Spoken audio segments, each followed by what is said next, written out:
An Abi Hurairah radhiyallahu anhu anin Nabi sallallahu alaihi wasallam, man naffasa an mu'minin kurbatan min kurabid dunya naffasallahu anhu kurbatan min kurabi yaumil qiyamah.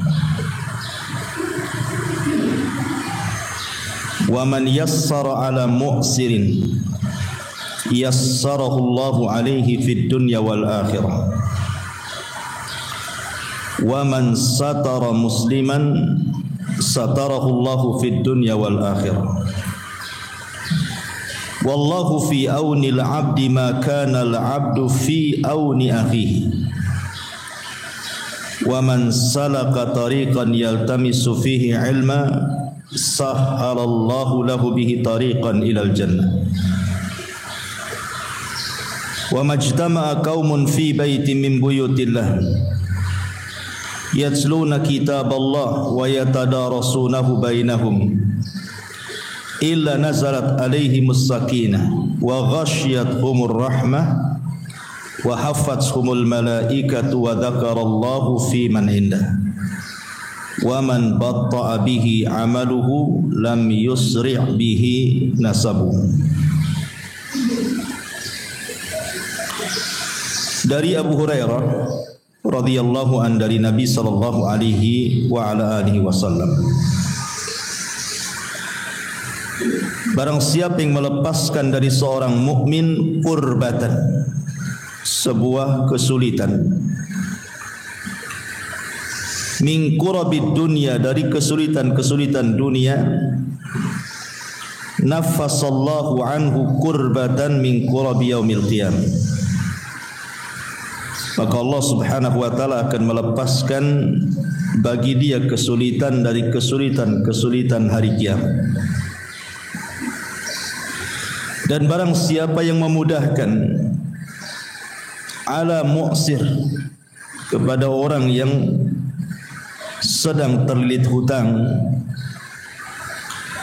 yassarallahu alaihi fid dunya wal akhirah, maka Allah akan mudahkan bagi dia di dunia dan di akhirat. Dan barang siapa yang menutup aib seorang muslim, maka Allah akan tutup aib dia di dunia dan di akhirat. Dan Allah subhanahu wa ta'ala senantiasa menolong hambanya selama hamba itu menolong saudaranya. Maka barang siapa yang berjalan mencari ilmu agama, maka Allah subhanahu wa ta'ala akan mudahkan jalannya menuju surga.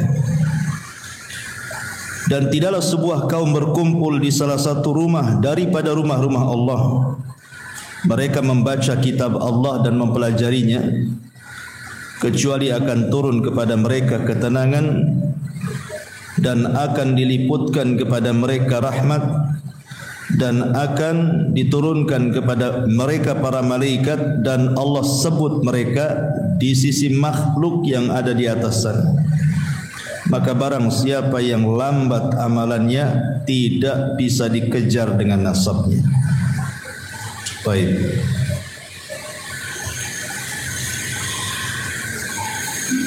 Di sini Nabi sallallahu alaihi wasallam hendak menjelaskan kepada kita tentang amalan-amalan yang istimewa. Karena amalan itu ada dua macam. Ada amalan-amalan yang bermanfaat untuk diri sendiri. Ada amalan-amalan yang bermanfaat untuk orang lain. Dan amalan yang sifatnya mutaaddi, bermanfaat untuk orang lain, itu jauh lebih utama dibandingkan amalan yang sifatnya kembali kepada diri kita. Nah, dalam hadis ini Nabi SAW hendak menjelaskan amalan-amalan yang manfaatnya bukan hanya untuk kita tapi juga untuk orang lain. Yang pertama, man naffasa, barang siapa yang nafas. Nafas itu artinya wasiah, meluaskan, memudahkan bahasa kitanya. An mu'minin, dari seorang mukmin, kurbatan. Kurbah itu artinya kesulitan, karena manusia itu tidak lepas daripada kesulitan. Sebab kalau orang lagi sulit itu dunia yang luas jadi sempit masalahnya. Rumah yang luas terasa tidak punya rumah. Otak yang encer pun jadi beku gitu. Jadi orang-orang yang sedang kesulitan apa saja, sedang ditimpa musibah, dari musibah-musibah dunia, kemudian kita datang kepadanya dan berusaha untuk melapangkannya. Tentu dilihat kesulitannya apa kan itu. Kalau memang dia sedang dirundung sebuah permasalahan, ada orang-orang yang cukup ekonominya, cukup segala-galanya, tetapi hatinya tidak cukup sehingga murung, sedih gitu ya. Berarti kita datang itu hanya untuk menghibur dia saja, memasukkan kesenangan kepada hatinya supaya tidak murung. Nah, itu juga bagian daripada melepaskan kesulitan dia. Maka orang-orang yang melepaskan kesulitan orang lain di dunia, apa saja kesulitannya, namanya manusia pasti akan mengalami kesulitan. Pasti mengalami kesulitan. Dan manusia itu kan tidak mungkin hidup sendiri, pasti juga harus bermasyarakat, sehingga akan banyak masalah. Tetapi siapa yang meluangkan waktunya untuk menolong orang lain, maka Allah Subhanahu wa taala akan lepaskan juga kesulitannya kelak pada hari kiamat. Itu namanya al-jaza min jinsil amal. Terkadang Allah Subhanahu wa taala melepaskan kesulitan bagi orang yang melepaskan kesulitan orang lain itu tidak mesti di akhirat. Terkadang di dunia juga kok. Banyak orang-orang yang menolong orang, ketika dia sulit datang pula orang menolong kita. Kama tadinu tudan, kata ulama. Sebagaimana kita berbuat baik kepada orang lain, maka nanti ketika kita sulit adalah orang lain diutus Allah untuk berbuat baik kepada kita. Itu maksudnya. Dan ini kebalikan juga sama, orang yang berbuat jahat kepada orang dikirim juga kejahatan kepada kita. Orang yang suka menggibah orang pasti akan dikirim orang yang menggibah kita. Karena ada perkataan salaf itu yang mengatakan, aku melihat ada sebuah kaum tidak punya aib. Ketika dia membicarakan aib orang lain, maka diutus oleh Allah orang yang membicarakan aibnya. Tapi ada sebuah kaum itu banyak aibnya, tetapi dia berusaha menutupi aib orang lain, maka aibnya dilupakan manusia. Dari sini juga ada hukum karma istilahnya ya. Maka kalau kita berbuat baik kepada orang lain, pasti akan dikirim orang-orang baik berbuat baik kepada kita. Itu di dunia, apalagi di akhirat. Kemudian di sini yang kedua, wa man yassara an ala mu'sirin yassarallahu alaihi fid dunya wal akhirah. Siapa yang memudahkan mu'sir, orang yang terlilit hutang, dan memudahkan orang mu'sir itu ada 3 macam. Pertama, memberikan tangguhan. Memberikan tangguhan, umpamanya dia hutang sudah disepakati bahwa kamu harus bayar 1 minggu atau 1 bulan atau 2 bulan atau 3 bulan. Ketika sudah sampai waktunya tidak bisa bayar, bukan karena memang dia itu sengaja tidak bayar, tidak, kita tahu dia memang dia sulit ekonominya gitu ya. Lain dengan orang yang mampu tak mau bayar itu ya. Memang kita melihat orang ini tidak mampu, maka kita menangguhkan, ya sudahlah. Mungkin kalau memang ada, maka bayar entah 2 bulan lagi ke depan atau 3 bulan lagi ke depan. Maka ini meringankan dengan cara mengulur-ulur waktu bayar. Ini makna yang pertama. Atau yang kedua, memotong hutang. Umpamanya dia hutang 100 juta. Ya sudahlah, yang 50 saya sedekah untuk anti, yang 50-nya saja bayar. Kira-kira kapan? Jadi dikurangi. Ya. Atau yang paling afdal, yang paling utama, dibebaskan. Karena kita melihat dia miskin, susah, ya sudahlah, saya sedekahkan semuanya. Ini yang paling afdal kan. Maka orang-orang yang mampu melakukan tiga perkara ini, Nabi SAW katakan, waman yassara an mu'sirin, siapa yang memudahkan orang-orang yang telit hutang seperti ini dengan tiga cara tadi, memberikan tangguhan atau mengurangi hutang atau membebaskan sekalian gitu ya, maka balasannya yassarallahu alaihi fid dunya wal akhirah. Maka Allah akan mudahkan hidupnya itu di dunia dan di akhirat. Jadi di dunia sudah Allah mudahkan, di akhirat Allah mudahkan. Ya tentu kalimat kemudahan di dalam hadis ini, kata Imam Ibn Utsaimin rahimahullahu ta'ala, boleh jadi maksudnya taisirul mah, dimudahkan ekonominya. Karena dia sudah memudahkan orang-orang yang telit hutang, entah bagaimana caranya, tiba-tiba mudah saja ekonomi. Suaminya kerja enak, tidak ada masalah gitu. Ada saja mungkin proyek di luar, tawaran-tawaran, pokoknya Allah mudahkan. Bisa saja itulah sebagai balasannya dari Allah. Atau taisirul a'mal, atau dimudahkan beramal, dimudahkan untuk beribadah, dihusyukkan ibadahnya.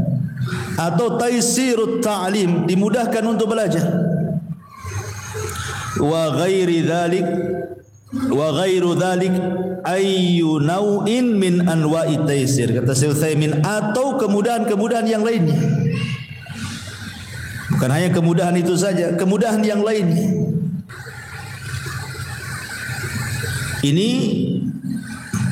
yang kedua, barang siapa yang memberikan kemudahan bagi seorang mukmin.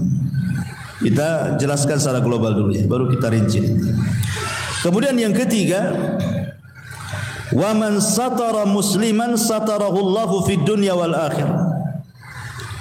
Siapa yang menutup aibnya seorang muslim di dunia, maka Allah Subhanahu wa taala akan tutup aibnya di dunia dan akhirat.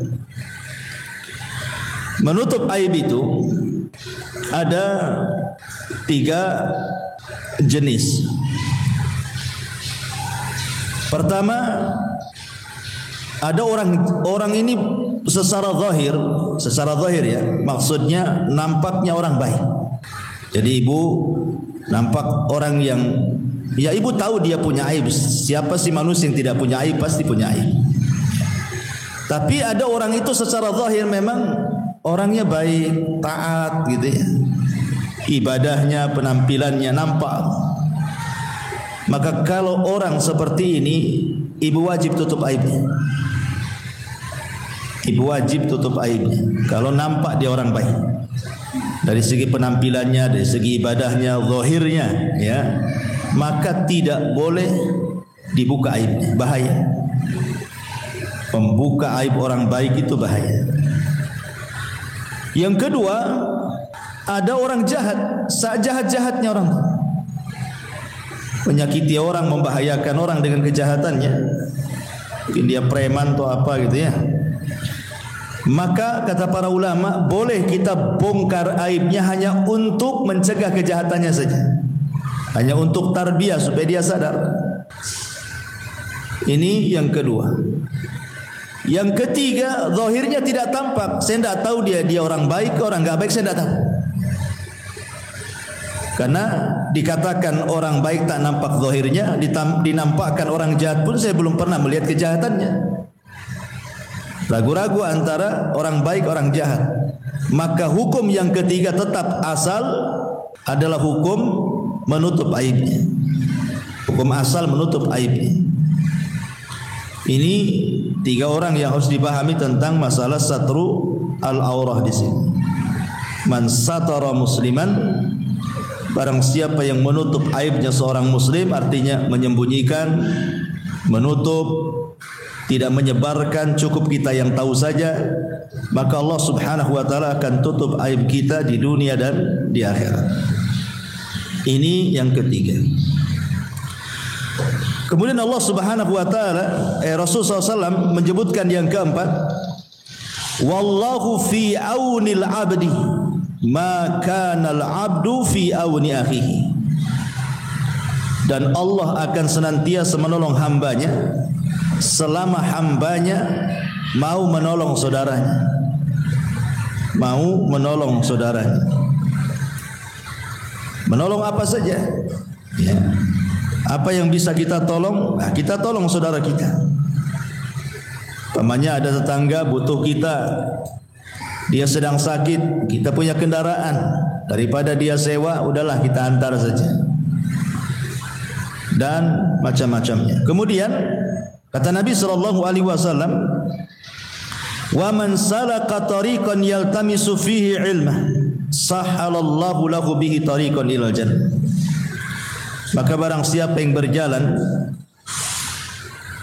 dalam rangka mencari ilmu agama, maka Allah mudahkan baginya jalan menuju surga. Dan inilah jalan yang paling mudah. Jalan yang paling mudah, jalan pintas menuju surga itu adalah dengan ilmu. Jangankan urusan agama, Bu, ya urusan dunia saja mencari alamat kalau tidak ada pengetahuannya kan susah tuh, lama tuh nyarinya. Tapi kalau tahu alamatnya, tahu jalan tikusnya, sebentar saja sampai. Urusan agama juga sama. Kalau kita tahu jalannya nih, dengan banyak beramal, amal-amal tertentu memudahkan orang masuk surga, maka orang berilmu itu akan lebih mudah masuk ke dalam surga dibandingkan orang jahil. Karena orang jahil kan tidak tahu jalannya, macam mana caranya.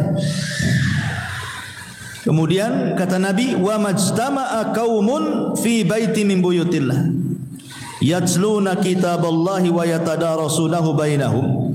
Maka siapa yang berkumpul seperti ibu ini berkumpul di masjid, di rumah-rumah Allah, dibacakan ayat, dibacakan hadis, dipelajari ayat dan hadis tersebut, illa nazalat alaihimus sakinah, keutamaannya adalah akan diturunkan ketenangan kepada orang-orang yang berada di rumah Allah itu. Yang kedua, wa ghasiyatuhumur rahmah, akan diliputi rahmat orang-orang yang bermajlis di situ. Wa haffathumul malaika, malaikat turun dan mengelilingi serta mendoakan ampun untuk dosa-dosa kita kepada Allah.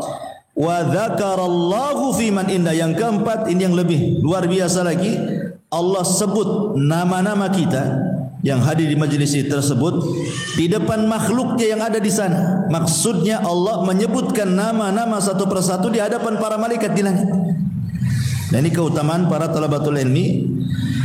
Kemudian Rasul mengakhiri hadisnya, wa man batta'a bihi amaluhu lam yusri' bihi nasabuhu. Barang siapa yang lambat amalannya, tidak bisa dikejar nasabnya. Artinya walaupun anda keturunan Habib sekalipun, keturunan Nabi sekalipun, kalau tidak punya amal saleh, percuma itu keturunan itu.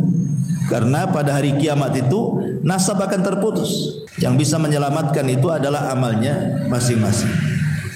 Baik. Ma'asyiral muslimat yang dimuliakan Allah Subhanahu wa taala. Di sini Nabi SAW ingin mengejarkan secara global akhlak, ya, seorang muslim harus berakhlak dengan senantiasa menolong orang lain atau saudaranya. Ada satu kisah menarik. Abdullah ibn Mubarak rahimahullahu taala. Abdullah ibn Mubarak rahimahullahu taala. Jadi kalau dia safar, entah safar haji atau umrah atau apa saja gitu, maka banyak teman-temannya itu yang ingin safar bersama dia.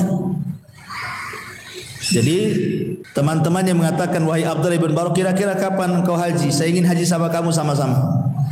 Saya ingin umrah sama-sama. Tetapi kata Abdullah ibn Mubarak, baik, saya akan mengajak kalian kalau kalian memenuhi 3 syarat, dan aku kasih 3 syarat. kalau mau safar denganku, lakukan 3 syarat. Kalau siap, aku safar sama kalian. Pertama, semua ongkos aku tanggung. Semua ongkos aku tanggung. Yang kedua, selama perjalanan aku yang jadi muadzin apabila datang waktu sholat. Enggak boleh kecuali aku yang jadi muadzin. Kemudian yang ketiga, selama perjalanan aku yang akan berkhidmat kepada kalian. Aku yang akan menjadi pembantu kalian. Kalau kalian siap, ayo safar denganku. Ya gimana enggak enak safar dengan dia coba. Tiket diongkosi, ya kan Bu? Kalau ibu mau safar ke Jawa, ada yang ongkosi tiket PP, maulah semuanya. Atau kemana gitu kan? Makanya orang suka safar dengan Abdullah bin Mubarak itu, karena tiket ditanggung dia PP coba. Yang kedua, dia pula yang melayani kita gitu. Pemain itu kalau safar zaman dulu kan, kalau lapar kan ya berhenti masak gitu ya. Lain dengan zaman sekarang tinggal singgah di warung. Jadi kalau umpamanya berhenti istirahat, saya yang masakkan kalian, kalian tinggal makan saja.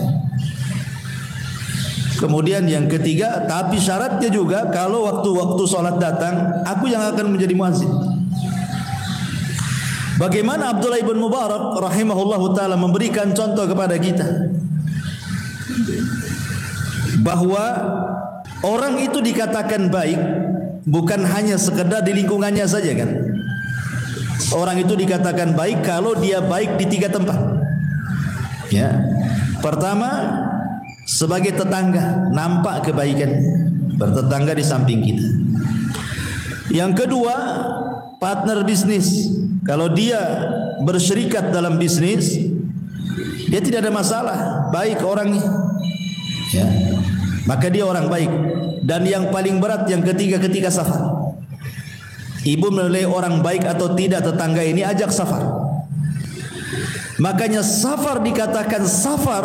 Kenapa bahasa safar dikatakan safar? Karena yusfiru tabi'atar rajul. Safar itu menampakkan tabiat asli. Kalau lagi bertetangga ya baik-baik saja, bisa saja dia tajamul kan, pura-pura senyum, pura-pura nyapa, pura-pura ngucap salam kan, bisa saja ya. Tapi ketika safar tidak bisa berpura-pura orang itu. Orang itu ketika safar tidak bisa berpura-pura. Kalau masih bertetangga bisa berpura-pura dia. Tapi kalau safar susah berpura-pura itu. Apalagi safar tempo dulu itu beda dengan safar sekarang kan. Safar tempo dulu itu kan ya pakai kuda, pakai unta, berjalan di padang pasir, jauh lagi tempatnya kan. Akan banyak kelelahan, keletihan. Sehingga akan menampakkan tabiat orang. Apakah orang ini bakhil atau tidak, gitu ya.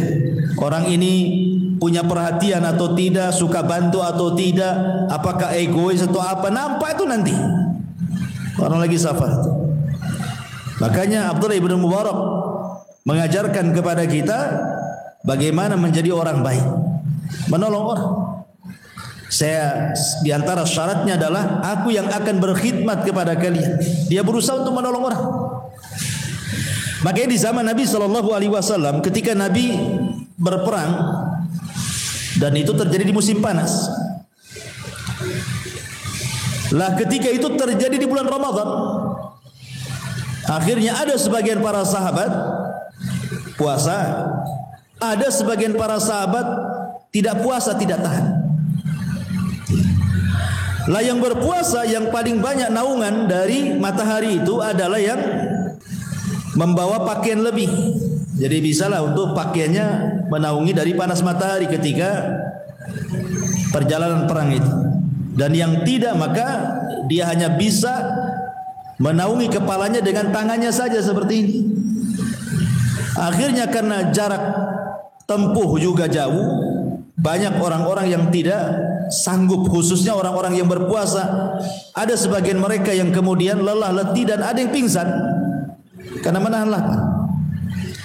Sehingga orang-orang yang tidak berpuasa inilah yang kemudian menyiapkan segalanya. Kalau istirahat, dia menyiapkan tempat istirahatnya, menyediakan segalanya dan begitu seterusnya. Ketika Nabi SAW melihat orang-orang yang tidak berpuasa itu, Mereka sungguh-sungguh menolong orang-orang yang berpuasa. Kata Nabi SAW, "Zahabal muftiruna bil ujur." Sungguh orang-orang yang membatalkan puasa itu telah mengambil pahala orang-orang yang berpuasa, diambil oleh mereka. Karena mereka yang membantu. Sementara yang puasa ya lemas saja kan, tidak bisa apa-apa.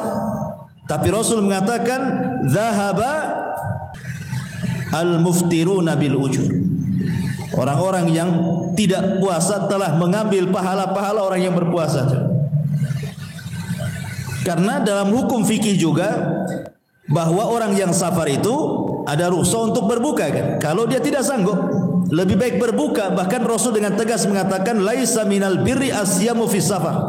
Tidak ada kebaikan orang yang safar berpuasa. Maksudnya orang-orang yang tidak tahan, tidak sanggup berpuasa, nekat pula dia berpuasa gitu ya. Tidak ada kebaikan dia memaksa puasa ketika safar. Kecuali kalau safarnya tidak jauh, apalagi zaman sekarang dimudahkan dengan pesawat gitu ya. Ya sama saja sebenarnya sih. Saya berjalan naik motor ke sini ke Tiban sama juga naik pesawat ke Jakarta, naik pesawat saja. Malah hausan naik motor dari sini ke Tiban atau ke Batam Center daripada naik pesawat gitu ya. Ya kalau yang demikian, yang seperti ini lebih puasa kan supaya abro lidhimah, supaya jangan punya utang. Sebab berat kalau orang punya utang itu bayarnya. Bayar puasa saja susah, apalagi bayar uang, makin berat lah kan itu. Ya. Jadi di sini juga Nabi SAW memberikan semangat kepada para sahabat yang berbuka menolong orang-orang yang berpuasa. Sampai Rasul mengatakan orang-orang yang berbuka itu telah mengambil pahala orang berpuasa. Jadi menolong orang lain itu besar pahalanya. Baik, ma'asyiral muslimat yang dimuliakan Allah Azza wa Jalla. Lah dalam hadis ini juga banyak yang kita akan petik. Salah satunya adalah Nabi SAW memberikan kepada kita pahala bagi orang-orang yang melepaskan hutang seorang muslim. Ada 3 pahala yang akan diberikan oleh Allah Subhanahu wa taala bagi orang-orang yang tidak mempersulit orang yang terlilit hutang. Yang pertama, dia akan mendapatkan naungan di hari yang tidak ada naungan kecuali naungan Allah Azza wa Jalla. Dan itu berdasarkan hadis riwayat Muslim. Nabi mengatakan, "Man anzara mu'siran," barang siapa yang memberikan tempo bagi orang-orang yang terlilit hutang, ataupun wada'a anhu, ataupun bukan hanya memberikan tempo, melepaskan. Tadi saya katakan melepaskan mungkin separuhnya atau secara keseluruhan. Maka Rasul mengatakan, "Adhallahu Allahu fi dhillihi." Maka orang ini akan mendapatkan naungan di bawah naungan Allah Subhanahu wa taala pada hari kiamat. Ini yang pertama. Yang kedua, dia akan dilepaskan dari kesulitan-kesulitan hari kiamat. Kesulitan hari kiamat itu banyak. Bukan hanya matahari di atas kepala saja kan, berdiri, keringatan gitu. Bukan hanya panas gitu, keringatan, berdesak-desakan dan macam-macam. Was-was ya. Maka orang-orang yang seperti ini berdasarkan hadis juga yang kita baca tadi, maka Allah Subhanahu wa taala an yunjiyahu Allahu min qurabi yaumal qiyamah, maka dia akan diselamatkan dari kesulitan-kesulitan pada hari kiamat. Kemudian yang ketiga, Allah Subhanahu wa taala terkadang akan melepaskan dosa-dosanya sebagaimana dia melepaskan hutang orang. Jadi pada hari kiamat ada orang yang dipanggil oleh Allah Subhanahu wa taala. Orang yang dipanggil oleh Allah. Kemudian ditanya, "Halaka hasanah?" Atau "A'amilta minal khairi syai'an?" Apakah kamu punya amalan kebaikan walaupun kecil, walaupun sedikit? Orang ini mengatakan, "Aku tidak ingat." Aku tidak ingat, maksudnya karena dia tidak banyak beramal. Tidak bisa menyebutkan. Kalau dia banyak amalannya kan tinggal disebutkan saja. Tapi karena dia tidak banyak amalannya, dia mengatakan aku tidak ingat, kecuali katanya, aku pernah menghutangi seseorang. kemudian dia tidak sanggup bayar, maka aku ikhlaskan semuanya. Ya, aku lepaskan semuanya. Hanya itu yang aku ingat ya Allah. Maka Allah Subhanahu wa taala mengatakan, sebagaimana engkau telah melepaskan orang-orang yang terlilit hutang dari dirimu, maka Allah lebih berhak melepaskan dirimu dari api neraka. Masuk kau ke dalam surga. Ya. Bagaimana orang-orang yang seperti ini ya? Kalau ikhlas maksudnya kan, karena urusan harta ini kan memang sulit kan, apalagi tabiat manusia itu wa yuhibbunal mala hubban jamma. Jangankan bicara jutaan, ratusan ribu saja kadang-kadang dikejar-kejar tuh orang yang punya utang. Kapan bayar? Kapan bayar katanya. Ya. Iyalah Ustaz, kita pun makan susah gitu ya. Dia dulu minta-minta, kasihanlah dia, akhirnya kita kasih. Sekarang saya yang minta, dia tak kasihan pula sama saya. Ya sebenarnya hak kita menuntut hutang gak ada masalah kan itu. Hak kita tidak apa-apa. Tapi kalau seandainya kita ingin mendapatkan pahala, mendapatkan naungan, ya seperti ini caranya kan itu. Karena paling cepat mendapatkan pahala dengan cara memberikan tangguhan atau memangkasnya atau mengikhlaskan semuanya. Baik, ini juga diantara faedah dari hadis ini juga. Kemudian juga faedah dari hadis ini juga adalah ketika Nabi SAW bicara tentang berusaha untuk menolong saudaranya, atau dalam bahasa lain disebut qadha hawaijin nas, melepaskan kesulitan-kesulitan manusia. Thabit Al-Bunani atau dalam riwayat Al-A'mash rahimahullahu ta'ala, jadi ada seseorang ini ingin menemui orang tertentu di zaman Hasan Al-Basri rahimahullahu ta'ala. Di zaman Hasan Al-Basri rahimahullahu ta'ala, jadi dia datang kepada Hasan Al-Basri, ya Imam, berikan kepadaku kawan agar aku bisa menemui seseorang. Mungkin seseorang ini entah pejabat, entah apa gitu kan, kita sulit kalau orang biasa menemui pejabat. Harus ada orang dekat dia ya kan, atau orang yang berpengaruh lah, supaya kita bisa menemuinya. Sementara bukan hanya sekedar butuh teman yang berpengaruh kepada orang tersebut, perjalanan pula jauh. Jadi dia meminta tolong kepada Hasan Al-Basri, berikan teman untukku. Aku ingin ketemu dengan seseorang, tapi tidak mungkin aku ketemu dengan dia kecuali engkau yang kasih rekomendasi. Akhirnya kemudian Hasan Al-Basri mengatakan, kalau begitu datanglah kepada A'mash. Lah A'mash ini seorang ulama besar, sementara ketika itu dia sedang i'tikaf. Kata Hasan Al-Basri, kasih tahu aku yang nyuruh, minta dia mengawani engkau datang kepada orang tersebut, karena A'mash ini juga disegani oleh orang itu. Kemudian orang ini datang kepada A'mash dan mengatakan, ya A'mash, kata Hasan Al-Basri, engkau disuruh menemani aku menjumpai fulan, dan itu jaraknya cukup jauh. Kata A'mash mengatakan, tidak bisa, aku sedang i'tikaf. Bilang sama Hasan Al-Basri, cari orang lain, saya sedang i'tikaf. Akhirnya orang ini datang kepada Hasan Al-Basri. Apa kata Hasan Al-Basri? Bilang sama A'mash, seandainya dia membantu saudaranya, mengantarkan saudaranya kepada orang tertentu tadi, itu lebih baik bagi dia daripada haji kemudian haji kemudian haji. Bukan cerita i'tikaf, cerita haji lagi. Kalau seandainya dia haji berkali-kali, itu lebih baik dia mengantarkan orang ini kepada orang tersebut, karena Anda sudah menolongnya.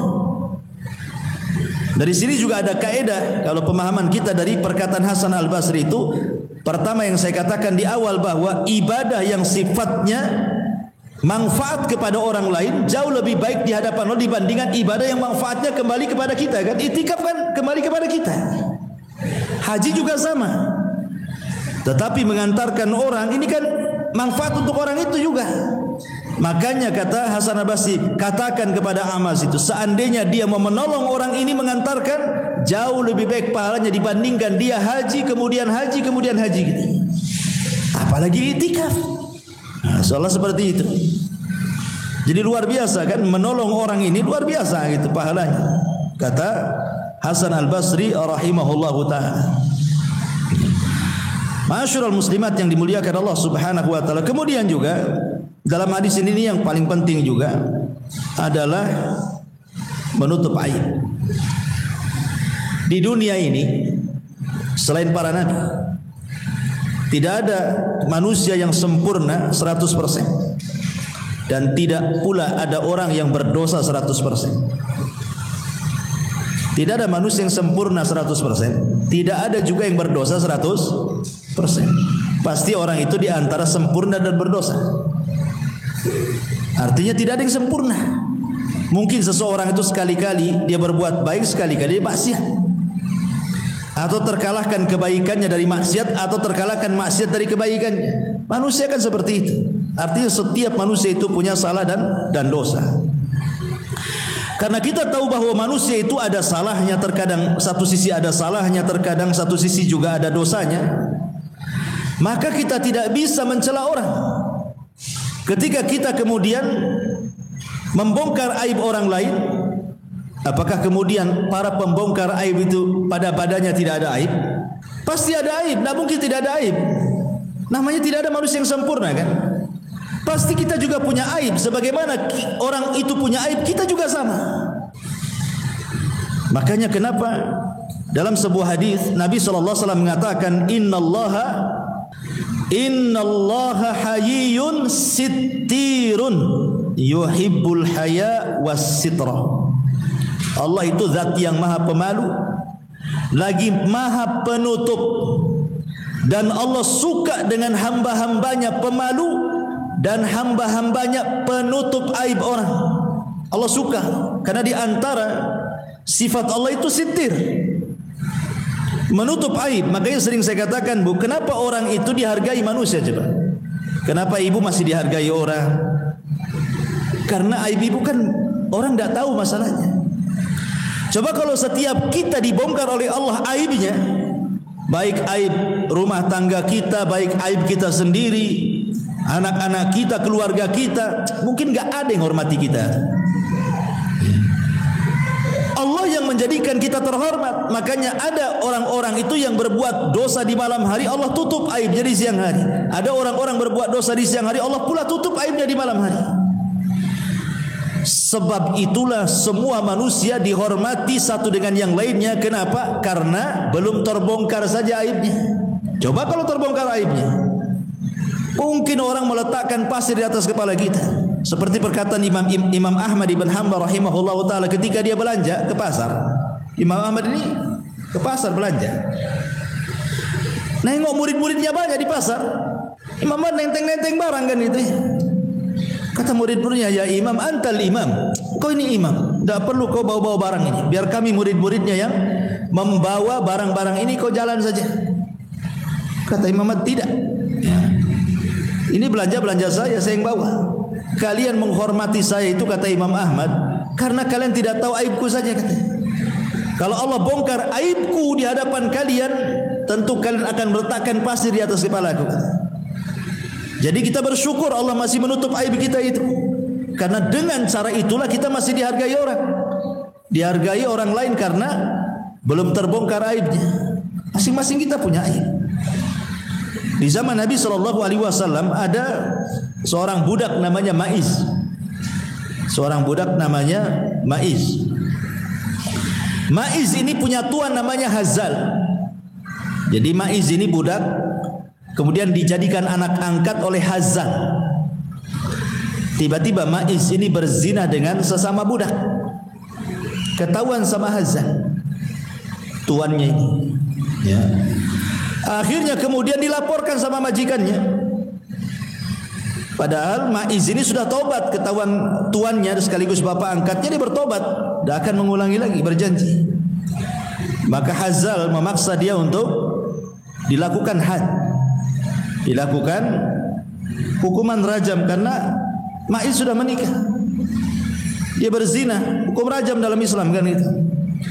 Jadi Hazal ini akhirnya datang kepada Nabi SAW. Kemudian menceritakan tingkah laku Maiz ini yang berzina dengan orang lain sementara dia sudah menikah. Berarti Hazal minta untuk ditegakkan hukum Islam, rajam. Kemudian datanglah Hazal melaporkan seperti itu. Akhirnya orang-orang tahu. Yang tadinya tidak tahu, orang jadi tahu.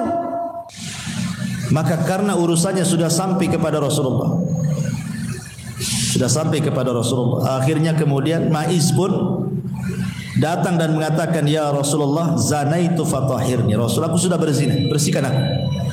Rasul, aku sudah berzina, bersihkan aku. Karena akhirnya kemudian Maiz meminta juga supaya ditegakkan rajam. Karena laporan bapaknya, akhirnya dia ngaku lah kan gitu. Terpaksalah akhirnya ditegakkan hukum. Dirajamlah Maiz.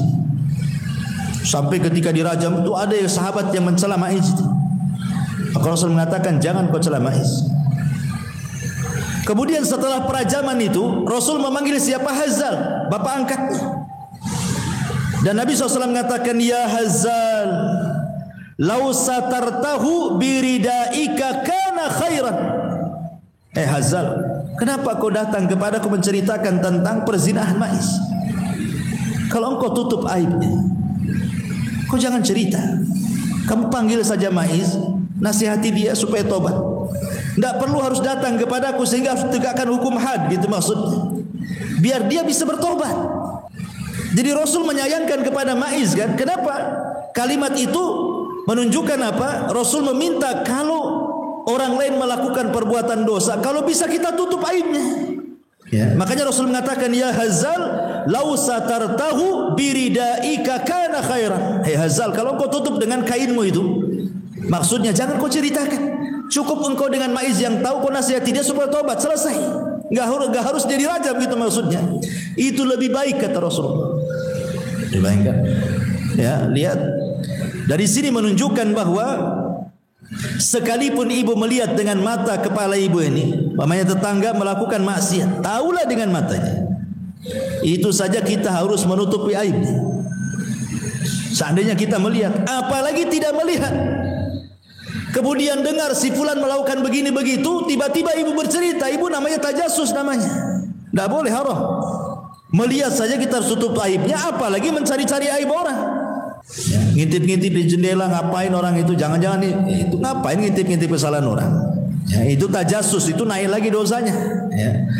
Jadi dari sini juga Nabi mengajarkan kepada kita untuk berusaha menutup aib orang lain. Makanya Abu Bakar Siddiq radhiyallahu an,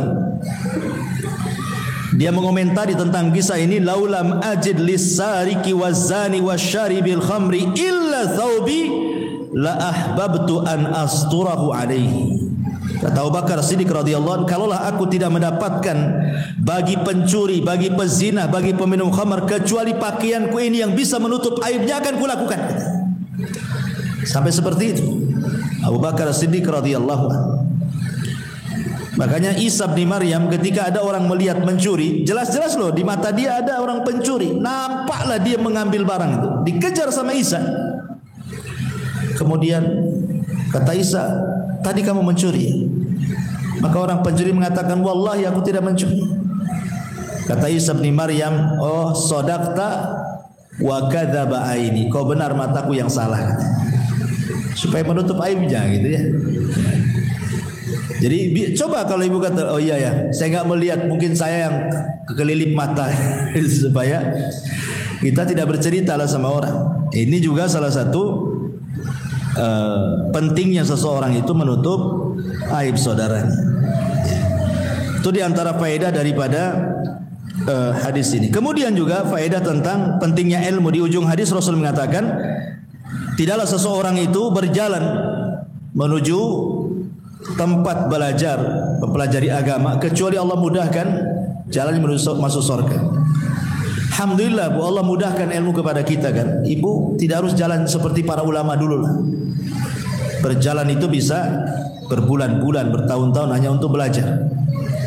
Bahkan dikisahkan itu ada seorang suami meninggalkan istrinya sedang hamil, hanya ingin belajar.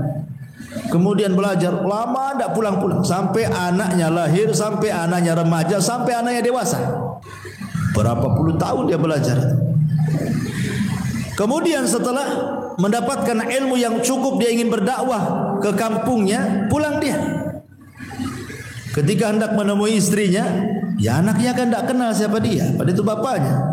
Dia ambilnya pedang, mau dibunuh itu bapaknya. Dikiranya dia hendak melakukan sesuatu kepada ibunya, karena anaknya udah besar.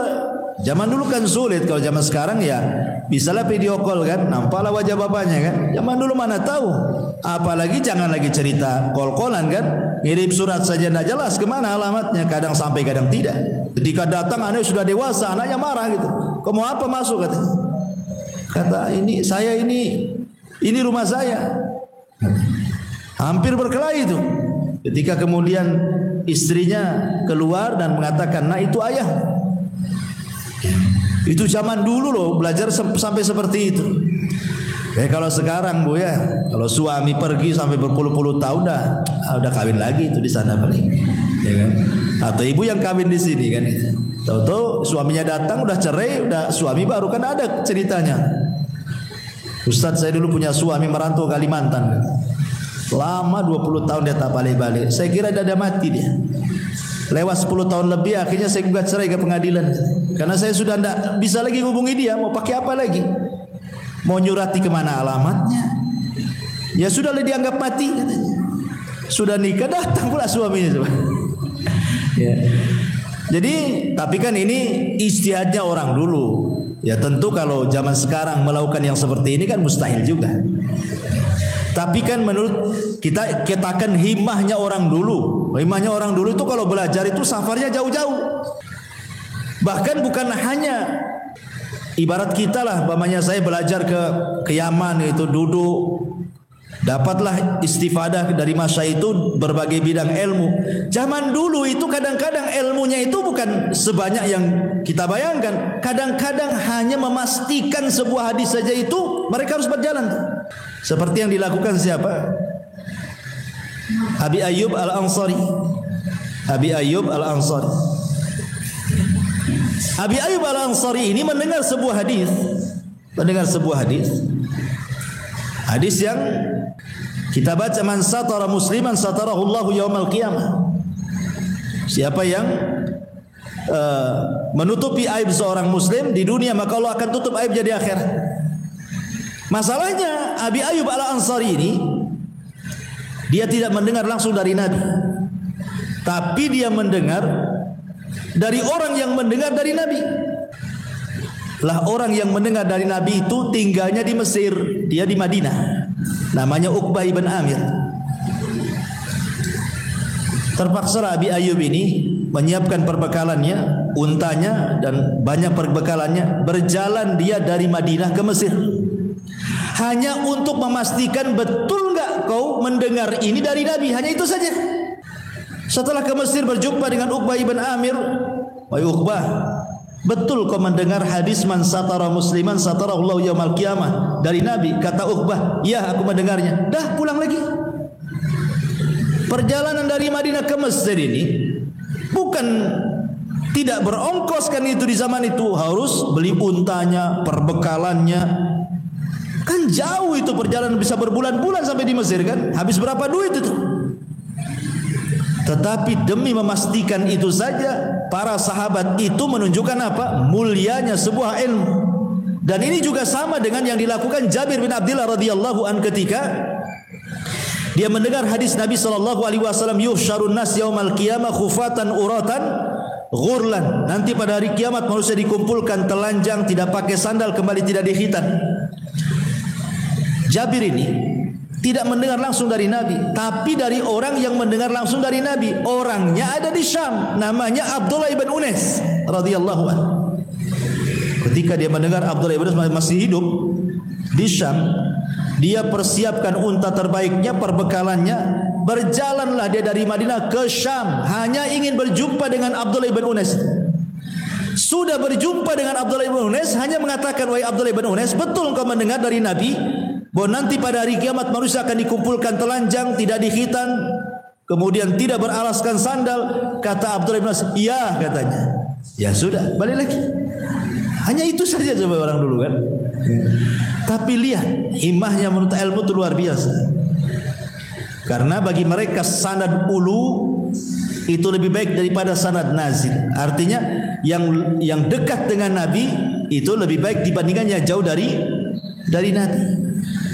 Ketika dia mendengar hadis itu kan Jabir itu dari orang ketiga masalahnya di kota Madinah.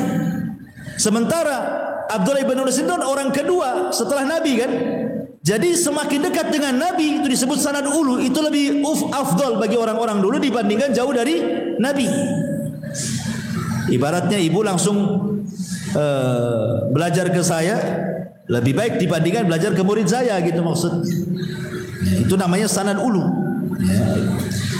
Tapi ini menunjukkan apa? Himmahnya menuntut ilmu zaman dulu kan seperti itu. Makanya mereka tahu hadis Nabi SAW, man salaka tariqan yaltamisu fihi ilman sahhalallahu bihi tariqan ilal jannah wa majtama'a qaumun fi baitin min buyutillah yatluna kitaballah wa yatadarasunahu bainahum illa nazalat alaihimus sakinah wa ghasyiyatuhumur rahmah wa hafathumul malaika wa dzakarallahu fi man indah. Kemudian Nabi setelah menjelaskan keutamaan berjalan, ibu dari rumah ke masjid ini, itu keutamaan berjalannya namanya ya. Nah sekarang keutamaan di majelisnya. Nah, jadi Rasul lengkap. Yang tadi keutamaan ibu jalan dari rumah ke Nurul Hidayah ini. Kalau orang berjalan dari rumah ke tempat majelis ilmu berarti Allah sedang memudahkan jalan ibu ke surga gitu maksudnya. Nah sekarang keutamaan kalau sudah sampai di majlis, kemudian ibu berkumpul, didengarkan ayat-ayat Al-Quran, hadis-hadis Nabi, dijabarkannya, dijelaskannya, maka Rasul mengatakan akan diberikan 4 keistimewaan. Pertama, Allah turunkan ketenangan. Sakinah itu artinya ketenangan, karena majlis itu sama dengan sedang berzikir. Dan Allah mengatakan ala bi dzikrillahi tatmainnul qulub. Ingat, dengan berzikir kepada Allah hati tenang. Ibu kalau sering bermajlis kan otomatis pengetahuan makin banyak. Yang tadinya tidak tahu ini halal jadi tahu ini halal. Yang tadinya tidak tahu itu haram jadi tahu itu haram. Yang tadinya tidak tahu ini syirik jadi tahu itu syirik. Ini tauhid jadi tahu ini tauhid. Ini sunnah, ini yang menentang sunnah. Akhirnya kan jadi tahu bu. Sehingga ibu ini tenang hidupnya. Ah ini nggak boleh ini haram, nggak boleh. Tenang. Ah ini boleh ini dimakan, halal. Tenang jadinya kan bu. Tapi orang jahil bingung nih, ini halal ke haram? Gimana saya? Takut syubhat. Akhirnya bingung sendiri dia. Terpaksalah tanya-tanya orang akhirnya kan. Tapi kalau orang sudah sering hadir di majelis taklim, lama-lama bu, Allah berikan kecerdasan, karena orang yang melangkahkan kaki dari rumah ke sini itu hakikatnya ibu mencari kebaikan kan. Dan Rasul mengatakan man yuridillahu khairan yufaqihu fiddin. Pasti Allah akan cerdaskan, lama-lama cerdas bu. Tidak mungkin ibu lama-lama di majelis ilmu kok nggak tambah-tambah ilmunya, pasti bertambah tuh. Lah dengan bertambahnya pengetahuan, tenanglah hidup kita berjalan, tahu yang mana yang boleh dan yang tidak. Tidak main langgar, tidak main tabrak saja kan. Yang kedua, wa ghasyiyatuhumur rahmah. Allah akan liputi ibu dengan rahmat kasih sayangnya. Seandainya ibu dari rumah ke sini tiba-tiba ya qadarullah lah adalah kecelakaan, kemudian Allah takdirkan meninggal, maka ibu dianggap mati syahid. Dianggap mati syahid. Kenapa? Karena ibu sudah diliputi rahmat masalahnya. Perjalanannya itu sudah diliputi rahmat, apalagi sampai di majelis ilmu gitu ya. Maka mulai dari pulang sampai pergi ibu diliputi rahmat. Kemudian wa hafathumul malaika. Malaikat akan datang dari mana-mana mengepung kita. Apa fungsinya malaikat mengepung majelis taklim itu? Dan mengepak-ngepakkan sayapnya. Mereka mendoakan kita yang ada di majelis itu supaya dosa-dosanya diampuni. Jadi malaikat itu akan menyebut satu persatu, ya Allah ampuni dosanya si Anu, Ummu Anu, Ukhti Anu. Disebutkan. Dan malaikat itu mustajab doanya. Mereka kan hamba yang tidak pernah bermaksiat. Kalau sudah berdoa ya mustajab doanya malaikat. Makanya beruntung orang-orang yang hadir majelis taklim karena dilingkupi oleh para malaikat di situ yang mendoakan kebaikan dan ampunan kita kepada Allah Subhanahu wa taala. Dan lebih daripada itu yang keempat, kita menjadi selebritis langit. Ibu akan dikenal di makhluk yang ada di langit. Kenapa? Karena Allah yang menyebutkan nama ibu satu-satu di langit sana, dikenal oleh para malaikat. Kan enak bu jadi selebriti langit. Gak apa-apa bu, gak jadi selebriti bumi gak apa-apa. Tetapi ibu di langit juga terkenal, dikenal oleh para malaikat karena Allah sebut. Bayangkan Allah yang sebut satu namanya. Oh ibu Anu, nanti malaikat memuji dia. Terus nama-nama kita disebut di langit oleh para malaikat. Dan yang menyebut adalah Allah. Wa dzakarallah. Allah akan menyebut-nyebut kita satu persatu namanya. Fiman indah, di hadapan makhluk yang ada di sampingnya, para malaikat yang ada di atas sana. Wah, luar biasa ibu ya. Orang yang duduk di majelis ta'lim. Makanya kata Nabi SAW, kalau ibu sudah datang bermajelis ta'lim, kemudian selesai majelis baca kafaratul majelis, kemudian ibu pulang, kata Nabi SAW, kumu maghfuran lakum. Berdirilah, pulanglah kalian, Allah sudah ampuni dosa-dosa kalian dan Allah telah ganti keburukan kalian dengan kebaikan. Qumu maghfuran lakum qad buddilat sayyi'atikumul hasanat, kata Rasul. Jadi seolah-olah ibu datang bawa dosa gitu ya, kemudian pulang tinggal dosa. Nah, begitulah majelis ta'lim itu. Makanya orang-orang yang malas istighfar sementara maksiat hari-hari, datang aja ke majelis ta'lim, duduk, itu sudah menggugurkan dosa. Karena Rasul yang mengatakan qumu maghfuran lakum. Kemudian yang terakhir faedah dari hadis ini adalah wa man batta'a bihi amaluhu lam yusri bihi nasabuhu. Maka barang siapa yang lambat amalannya, maka tidak mungkin dikejar nasabnya. Jadi membanggakan nasab itu apa coba sekarang? Saya ini kadang-kadang aneh, ada orang yang merasa nasabnya keturunan Nabi dibangga-banggakan. Imam Syafi'i rahimahullahu ta'ala itu keturunan Nabi, Ahlul Bait. Tapi kan tidak dikenal tentang keturunannya. Yang dikenal justru keimaman madhabnya. Ya kan, Imam Syafi'i kan yang dikenal imam madhabnya. Mungkin ibu tidak tahu kalau silsilah Imam Syafi'i itu Ahlul Bait. Kecuali setelah membaca biografinya, oh rupanya Imam Syafi'i itu sampai ke nasab Nabi Ahlul Bait. Tapi kan tidak dikenal masyarakat. Yang dikenal Imam Syafi'i itu ya imam madhab itu saja kan.